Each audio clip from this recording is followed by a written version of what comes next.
Mom! Mom! We're at day 8 or maybe day 9. Sometimes it feels like it's day 89 because there's been so much that has gone on. But it began with a tremendous amount of water. We all know that. A system the likes of which we have not seen. A similar system to 2005, but one that dropped a tremendous amount more water. I can tell you that right now we have a lot of data analysis to do because the initial reports indicate that once the water levels reached in many areas to a 1 in 100 year flood, they continued to exceed that, and then many of our systems started to fail. So we have a lot of data analysis we have to catch up. And we don't know if this was a 1 in 500 year event or 1 in 1,000 year event, but we know it was more than a 1 in 100 year event, and it exceeded it quite remarkably. That being said, the province and municipalities responded incredibly quickly to make sure that we kept Albertans safe. I can't extend enough gratitude and appreciation to the directors of emergency management municipalities, to the municipal councillors, to my colleagues from every single department and government ministry, and even our federal counterparts who responded very quickly at our request to provide resources to help make sure that Albertans were kept as safe as possible and that we mitigated this as quickly as possible. If you recall, there were almost 30 communities in Alberta, unprecedented, entered into a state of local emergency. They all had varying forms of states of local emergency because as the water flowed, some were busy with handling the emergency, some were focusing on some of the recovery efforts, and some were still doing planning and preparation as they went forward. There's no doubt that the effect on every community was very different. There were some that had moderate damage and are recovering very quickly, and some that had extensive damage. You've all seen the pictures. Now, I guess I've come to call High River the epicenter of the challenge that we have, and the community that received the most significant damage. There were communities that had just as much house damage, but frankly, there was no other community that had such extensive infrastructure damage, because when this was completed, there was no water, there was no sewer, there was no electricity, there was no gas, there was nothing, and it made it very difficult to even start the recovery process. Just for a comparison, because you need to know just how far this community has come in such a short amount of time, led by local folks. We always, and I remind you guys every time, emergencies are managed at the local level. And the people in this community have done an exceptional job of rallying to try and bring services online. Sometimes I've heard people talk about comparing this to Slave Lake, and Slave Lake was a tremendous disaster. And I say this was, and so does the mayor, this was not a flood, this is a disaster in this community. But unique challenges in this community were the infrastructure that was damaged, not just the bridges and the roads, which we know of. We had one service truck just a few days ago very skillfully found another sinkhole, which is why we're still working very hard to make sure that we have safe and secure communities before we allow people back in. But we had the sewer gone. And in this situation, and the reason why the mayor and I and many other people have said that this isn't just a flood, it's a disaster, is because when floods happen, the water comes in, it destroys things, and it washes out. But, I don't know, 2/3 flying over of this community is still underwater because it is a collection bowl for the water, which means we have much more challenging infrastructure needs to meet before we can allow people to roll back in. But it's quite remarkable, actually, that in many places power is starting to be restored. We've done engineering assessments, so we're starting to identify what roads are safe so that somebody doesn't skillfully find another sinkhole in communities.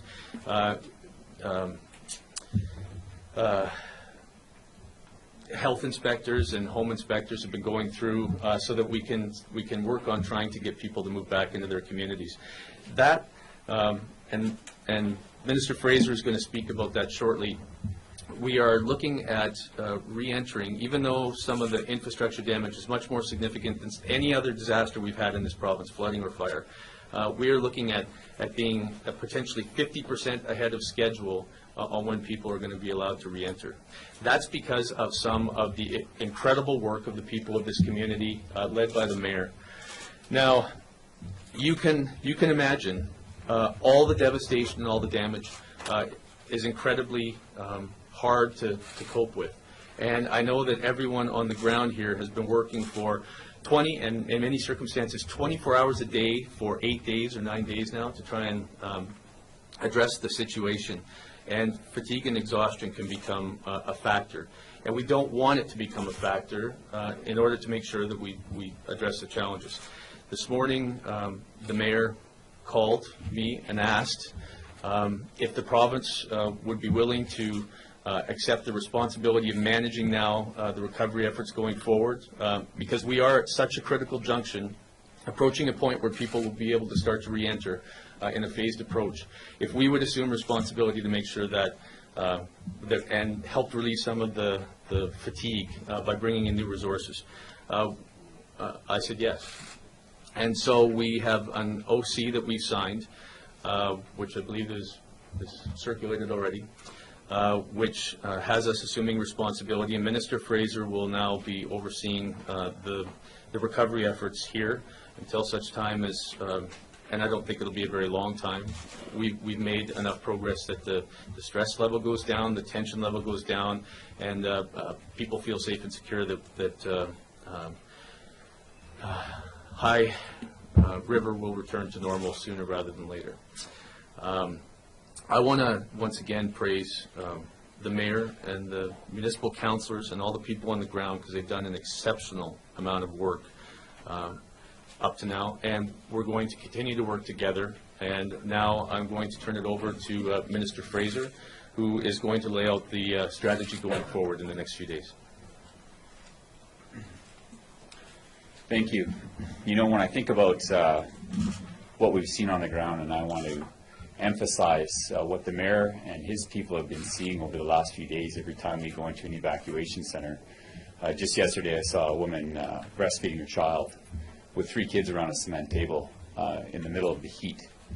And I can tell you that the mayor and his council and other elected officials on the ground, those are the people they're thinking about. And we made a commitment that when we came here that we would bring the full force of this government to assist those people. Because when we got elected, it was for the people. And it was to do what was right for the people. And that's what we will do. Because if we're not doing that, then what the heck are we doing? And so as we continue, we are going to think of those people. And I'm pleased to say that tomorrow, residents will be able to re-enter their homes in a small portion of the northwest part of the city, providing that it's safe, and we'll provide more details on that in the future. This disaster, as the minister said, Minister Griffiths and the mayor and everybody recognizes that it's just not your mundane flood. It is a disaster. And that extraordinary circumstance requires an extraordinary response. And that's what Mayor Blockland and Council recognize, and that's what they've done. They've asked the government to come in and make sure that we handle the full responsibility of this emergency moving forward. In my role, I'll be assuming all that responsibility. I'll be supported from the Alberta Emergency Management Agency and other provincial officials and town employees. They will assist me with all necessary plans and programs, and we'll have the full resource of the federal government, the provincial government, as I said. This afternoon, we'll implement a 3-phase plan to support and recover the long-term restoration of High River. Phase 1 is to make the town safe and begin construction of temporary neighborhoods. Once I leave this media conference, my team and I will conduct a safety assessment of the town and affirm the entry criteria. Following the assessment, residents will have the opportunity to tour the town on buses. Phase 2 begins tomorrow with a staged re-entry for some residents in the Northwest Quadrant, as I mentioned, and that's just a week after the flooding. And that's a testament to the amazing work that we've seen from the elected officials here on the ground and the people that are supporting them. And what the minister said, what we saw in Slave Lake, it was 12 days where they didn't have to worry about a secure road system before anybody was allowed back into that community. Again, speaking to the awesome work that's happening here on the ground. It's critical that we focus on the recovery and rebuilding process. Therefore, all emergency orders must be followed for health and safety reasons. The third and final phase of this plan will end the provincial state of emergency.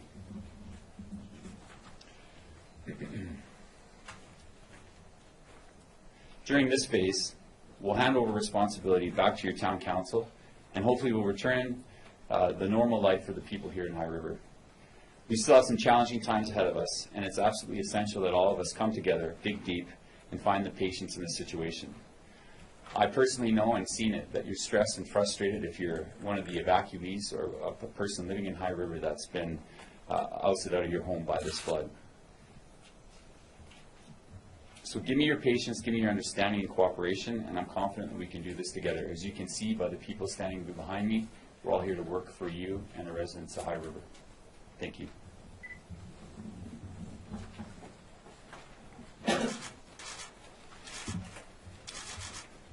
Ladies and gentlemen, as you know today, I ask the Government of Alberta to take over the leadership of emergency operations in the town of High River. It's become clear that the size and scope of this disaster is beyond anything we've ever seen before in Alberta. It's even bigger than the destruction suffered by Slave Lake, as devastating as that was. The situation is simply much bigger, more complex, and more difficult than our municipal council can handle. That's why I have asked Associate Minister Fraser for the province's support in overseeing the immediate recovery and the first steps of the restoration. There are powers the province has and resources and expertise the province can marshal that are far beyond what our council can do. And we will need all those supports to get our town back on its feet. The council and I will continue to play a key role in High River and will continue to handle non-emergency town functions. We will also do whatever we can to support Associate Minister Fraser and his team in sharing our first priority, which is getting all of our residents home as quickly as possible when safe to do so and returning life back to normal in High River.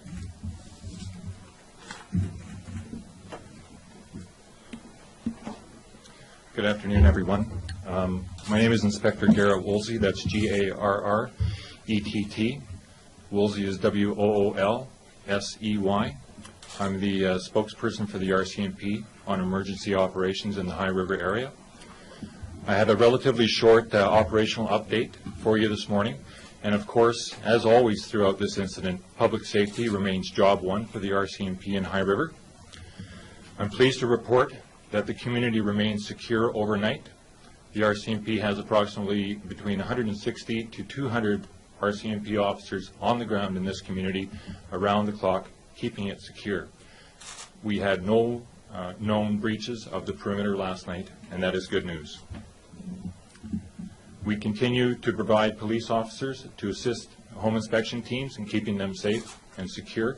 We want to join with all the parties here in facilitating the quickest return to High River of the citizens of High River as we can. I want to finally continue to thank the public and most of all the citizens of High River for their patience in these trying times and during these operations. I was at several of the reception centers yesterday, and the love and respect I felt for the RCMP was heartwarming, given the circumstances those people find themselves in. I can't thank them enough. Thank you.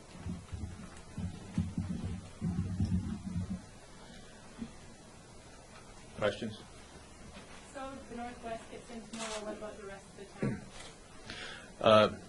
Do you want to talk about that? Sure. Or do you want to have Shane talk about that? Shane? So the Northwest gets in. Shane Schreiber, SCHREIBR, and I'm the acting director. Sure, SCHREIBER, and I'll leave cards up at the front for you. So the Northwest should get in tomorrow, and then as we go directly south, we will work our way in a deliberate, methodical fashion, essentially from east to west. So from lesser affected to more affected areas. So we think that it'll be about a week before we do the southern part of the city, and then there is that on the west side of the highway, and then there's that issue on where the big pond is, or where the homes are still underwater, which could take up to 3 to 5 weeks before we can pump it out, dry it out, and have people back in there. What are the major issues in the south part? Well, obviously the lake, people can't be there, but what are the major issues in the south part of the city or town that are So drawing people in? I think all of them that have been outlined, so sewer, water, electricity, sinkholes, roads, just generally unsafe conditions, and conditions that you can't move back. Now, you're going to begin to develop black mold, and so there is, a myriad of issues with all of those homes. How many What part of the people are south going end of home? town are you talking about? Where exactly? Oh, perfect. And you said east to west, west to east. Yeah, west east. So, great. So we're going to do Sector 1 tomorrow. Sector 2, okay, we're expecting that to be ready between 3 and 5 days, depending on the how quickly our assessment teams work. Sector 3 and 4, 5 to 7 days. Okay, and then, Sector 4 here, the lake, will probably take much longer. Again, 3 to 5 weeks because it's still underwater. You've got the one peninsula of land there that's not covered. How long for that? We'll be more specific about the peninsula of land. Right in the corner along the highway. Okay, so Nope. go here. Right here. Oh, Dry as a bone. okay, so if we can get to those houses and if it's safe, then we may allow re-entry. Okay, but one of the problems is that the infrastructure that supports all those homes is still all underwater, so it's going to be dangerous. The homes may be above water, but all the power, the sewer, all that stuff, it's still underwater. How many people are going home How tomorrow? many people for sector 1?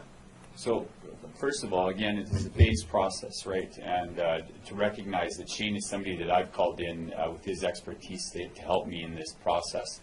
So as we go through it, it's important to remember that every house that we see, well, it looks safe on the outside, may not be safe on the inside. And so as we need to make sure that those inspectors get in there, the health inspectors get in there to make it safe, number one priority. Second of all, as we go through it, again, we're asking for great patience because some people will, as they do the bus tour, look at their house and again assume it's safe.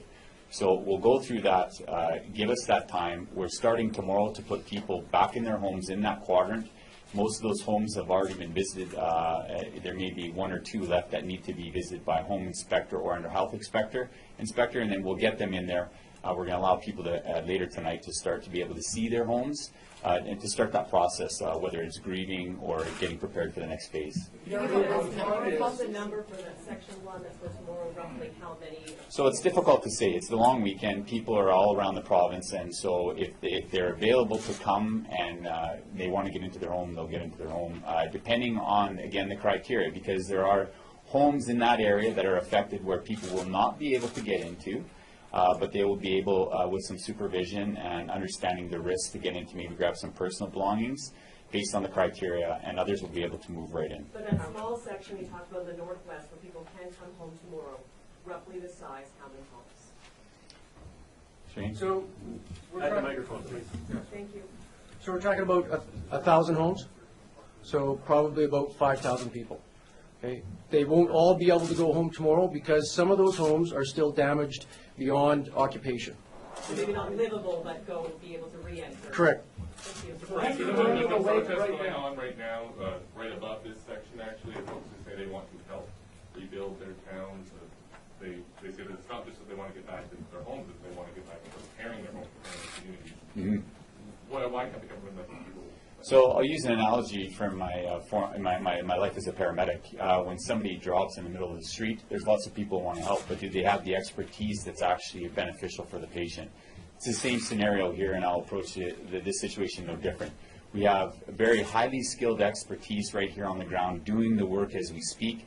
If those people want to help, there's people in shelters that need food, that need encouragement. That's where we can use their help the most. Give us some time. We're working through this. We're making great progress, and we'll continue to do that. How will the busing work? So the busing will work. We'll have a staged area, and it's 1900 hours, 7 o'clock today. Essentially, we'll have a ticketed system. We'll have a certain amount of buses there to bring people in. It'll go from 7 o'clock to 8 o'clock tonight. There'll be a ticketed system, and then we'll run buses every day until people come through. We ask, again, for patience, and immediately in the interim, in the beginning, basically a person 18 years of age or older, one person per household, no children, and we'll have chaplains on the bus, security on the bus, and people to help them understand, if their home is devastated, and help them walk them through that process. You had tickets yesterday in Nanton, and that was chaos. So the experience that we had in Nanton is, first of all, you can understand the magnitude, and that's another event that exemplifies that. So we have many people coming, and unfortunately, the server system in the building was unable to handle. So we switched to a number of things. When we were able to make that switch, we actually got through the line fairly quickly. We did 7,000 cards yesterday between both processing places. And in fact, today there's no lineups in Nanton, and I don't believe there's any lineups in Vulcan. If anybody hears of anything, I've been receiving messages as those problems and hiccups come along. We make adjustments on the fly. Yesterday we were able to get through those lines. We were able to feed the people in the lines and water them, and have some shelter for them, and we'll continue to do that. Officer Wellesley, can you talk about the gun seizure, please? The Prime Minister's office said today that you folks have better things to do than that. Yes, I can speak on that. And as we speak on that, let's go back 9 days ago during the initial emergency in the flooding situation. The RCMP responded and conducted a search and rescue operation in this community, in which we entered every home that could safely be entered, and that occurred over the course of several days. During the course of those operations, naturally, our officers do encounter firearms. In this case, these specific circumstances, remember, there had been a flood, and people had tried to prepare to leave their homes in a very orderly fashion. And it appears, as best we can tell from being inside these homes, that some people removed their firearms from secure storage and left them either with the intention of removing them from the home or putting them to higher ground where they would not be damaged or vulnerable to water. It's almost as if some of these places are frozen in time. So our instructions to our officers, and it's no different than in Slave Lake, was to seize firearms or to secure firearms that are found in plain view. Can you see how many were taken? Are we talking dozens or thousands? We're not talking thousands. I know that that number is perhaps out there. The information I have at this time is that there have been several hundred firearms secured for public safety reasons by the RCMP. And that's the bottom line in a case like this. We secured these firearms only for public safety reasons.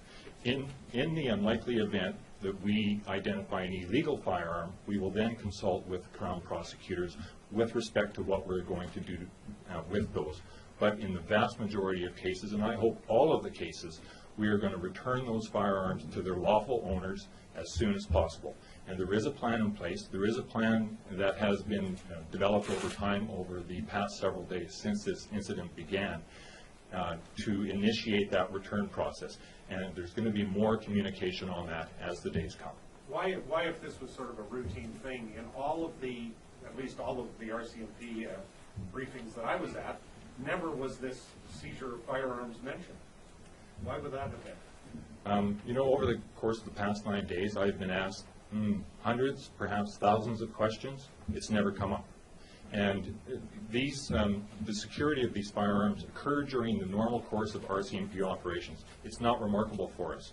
Like I said, this similar thing occurred in Slave Lake. It's part of our operations. Police officers across the province seize dozens, if not hundreds, of firearms in some cases. Was there anything else you seized from homes? I'm not aware specifically of anything else that has been secured from homes. So what if you walked into a home and there was a lot of marijuana sitting on it? Would you seize that? Yes, we would have. Anything else? People are like, no one thought to ask because no one assumed that anything would be taken from their private property. I think that's a fairly safe assumption to make. So we're asking, is there anything else other than firearms that would be taken from their private property? Not that I'm aware of. Thank you. Mr. Mayor, was it a difficult question, or was it a difficult moment for you when you just had to ask the province to take over?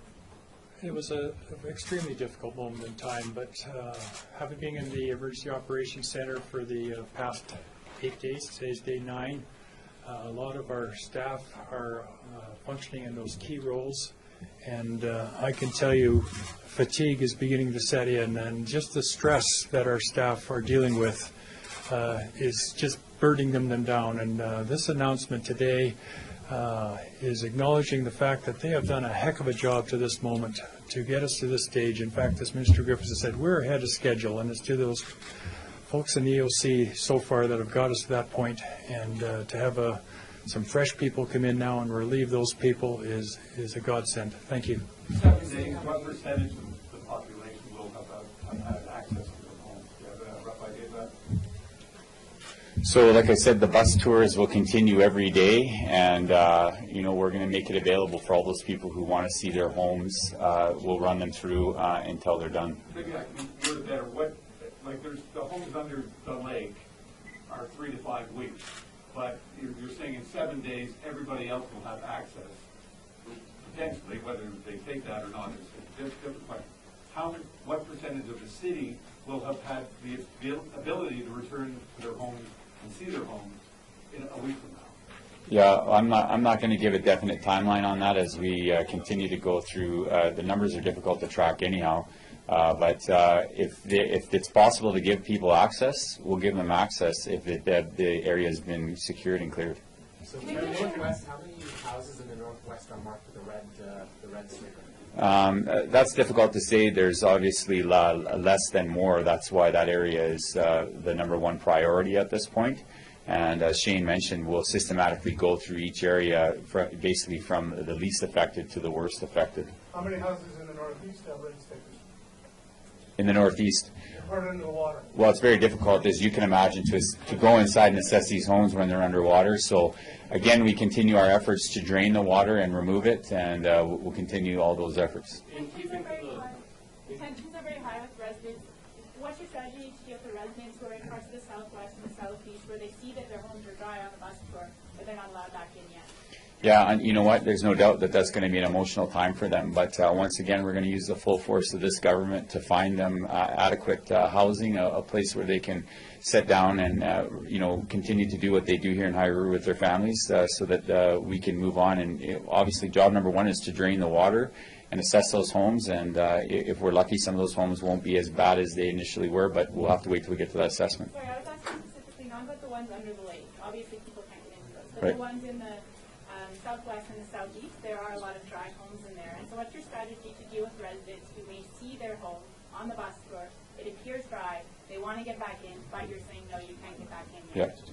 So again, if the house is completely unsafe and non-permittable, but as I understand it, the plan is to allow people, if it is in bad condition, to understand the risks that they may take on entering the home with a professional, to grab some of their keepsakes, if that is possible. Again, it has to be safe, that it's not putting somebody at imminent danger. We'll allow them to go in and get some belongings, but they'll have to wait for the remediation process to get back in. Sorry, if I can emphasize, it's very important to remember that appearances can be deceiving. So, I mean, the truck 3 days ago that fell into a sinkhole thought the road was just fine. We've got to make sure that the road is safe. We've got to make sure that the homes are safe. Could you imagine if someone went into a basement full of water and did something because we let them in and electrocuted themselves? Or a kid fell in a sinkhole? It may look dry, but we've got to make sure it's safe before they enter. And professionals are working around the clock to do that. Minister, can you just mention?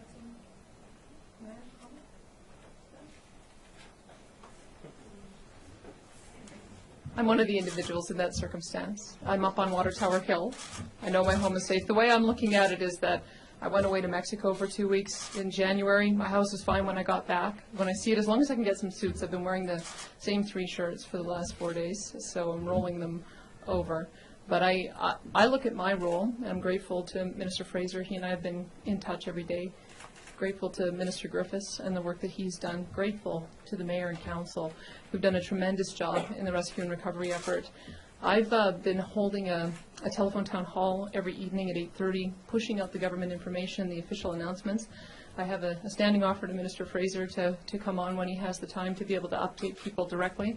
I'm going to keep on doing that town hall to get the information out. I see my role as helping to bring the temperature down. And I'll tell you what I've experienced as I've been traveling around to the evacuation centers.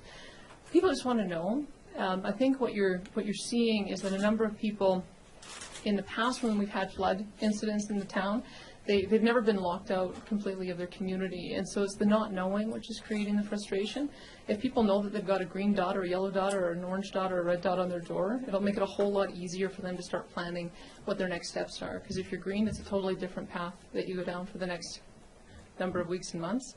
If it's red, it's a totally different path that you go down for the next months and years. So I think that the actions that the government is taking today to allow people to have access to at least see what the status of their house is will go a very long way towards bringing that level of acceptance. And then, of course, with allowing a number of residents to return in the Northwest community, that's fabulous news that's starting tomorrow, and I commend the government on moving so quickly on that. Sure, it's Danielle Smith, D-A-N-I-E-L-L-E, last name Smith, S-M-I-T-H. I don't have my official opposition hat on today. I'm the Highwood MLA. What's the plan for those, especially whose homes we're looking 3 to 5 weeks, obviously the home's still underwater, for housing those residents over the next weeks, months? Yeah, we'll be able to roll out those details, and we're working feverishly to make arrangements for that right now. Will there be more direct funding for those people who are going to be out 3 to 5 weeks? So again, we've committed the full resources of this government, and as we go through it, if people need assistance, we'll provide it. In speaking to the southeast and the time frame you're talking about the houses being left underwater, it's going to go from damage to total catastrophic loss of those houses if they're left for that length of time. Are you guys willing to start accepting some of the professional help that's been offered in terms of resource for the water? So I'll leave that question to Shane. Do you want to answer that question? We basically have people that we're working with right now, and we're doing everything to, as you mentioned, de-water the area. I would dare say though that just if your basement's full of water doesn't mean that the house is not it's not in a position to be remediated. We know that's not the case. We know that mold can be remediated and houses can be brought back to, to their wholesome. So we need to just get the water out first and then make the assessments based on the professionals. And then as we require resources, we'll bring them in. Did you mention construction of temporary neighborhoods earlier on? Yes, absolutely. Can you describe that? Yeah, so we're in those final details and we're ready to announce that. We'll announce that. In High River or in Left River? Well, obviously we want to make it as convenient as possible for people, and we know that not everybody works in High River. They also work in Calgary and other areas, and and people want to be here as well. So we're working through that. Have you guys worked out any details yet on when individuals are going to start getting individual flood recovery systems? Because once they start getting in their homes, they're going to want to start cleaning up. They're going to have to be doing Home Depot runs, all that. Do you have any details on how they can get help? There'll be details coming. We wanted to focus on this discussion today.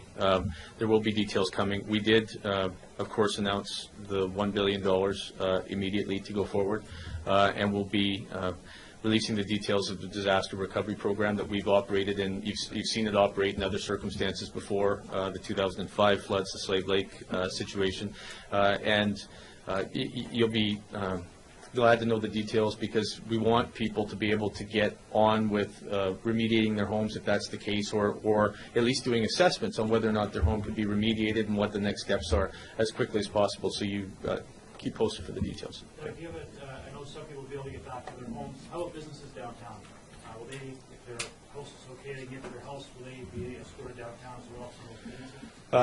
Shane could probably give some more details. Again, it's still a question of whether or not the streets are safe and the power streets. When the Premier and I were downtown and did a tour, boy,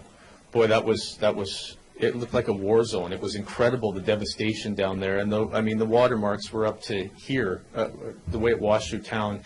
Broken glass and debris. There were chunks of logs and wood and brick walls blown right out. And so I know that people want to assess that. Our priority first is going to be people's homes, but where possible, we're going to try and make sure that businesses business owners can get into assess, because we want to work towards restoring life as quickly as possible, and we know how important it is to business owners, and many of them are more concerned about the state of their business and getting their books out than they are about their home right now. So we're going to be working on that.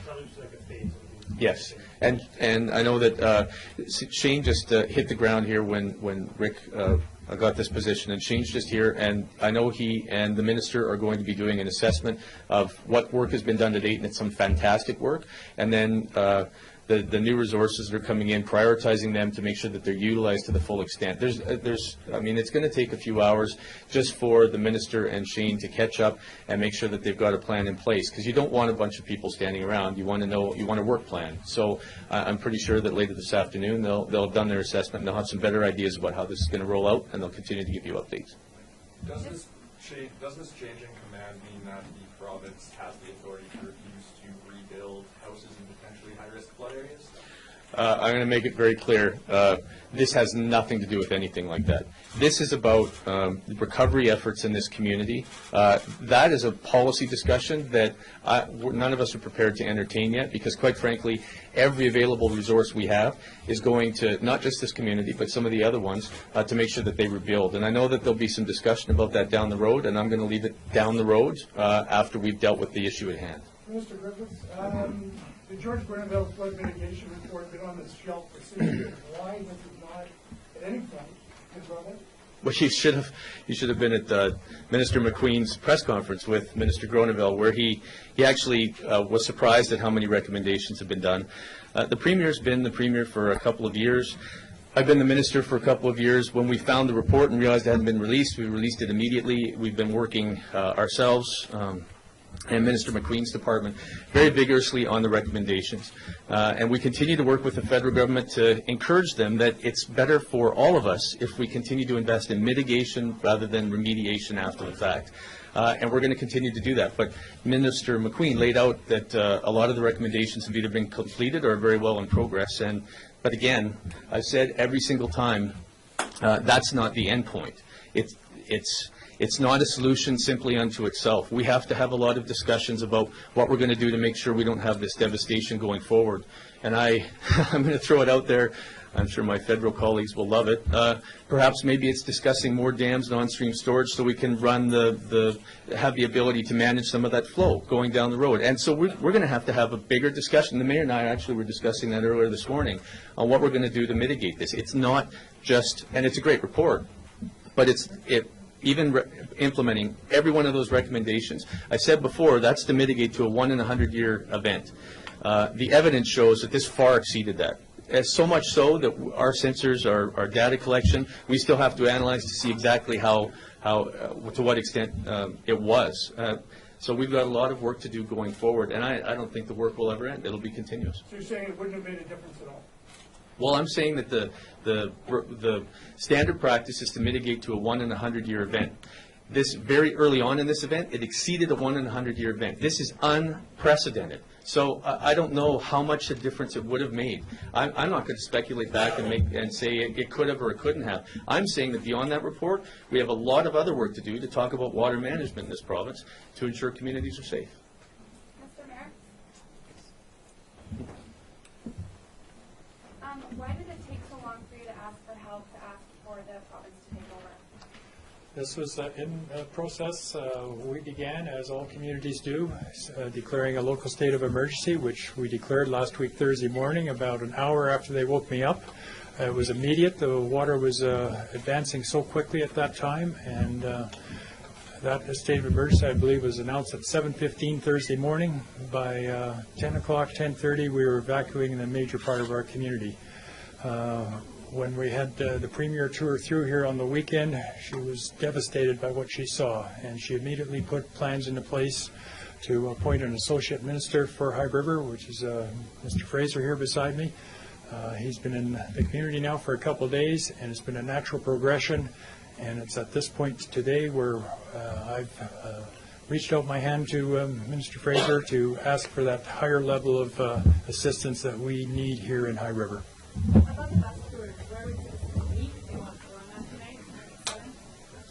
So we'll have those details that right after this we'll be visiting evacuation centers, and we'll be sorting that out with those people. Just a question for the inspector. Just one more question on the gun issue. Yes, sir. Please go ahead. There's a lot of anger out there, a lot of emails that I'm sure many in the media are getting, and there's going to be. I've had a few invitations to go on talk shows this weekend on the gun issue rather than the flood. What do you say to those people who are questioning the RCMP's actions or are angry over the RCMP's actions? What do you say to them? I say please understand that What was done in the best interest of public safety and the safety of the citizens of High River. It was done, the security of the firearms was done when they were in plain view and done only for safety reasons. Okay, thanks, everybody. We'll have another briefing tomorrow. Actually, we won't have another briefing tomorrow at 12:30. There will be, the re-entry begins at noon tomorrow, and we'll get details to you about what sort of media availability there will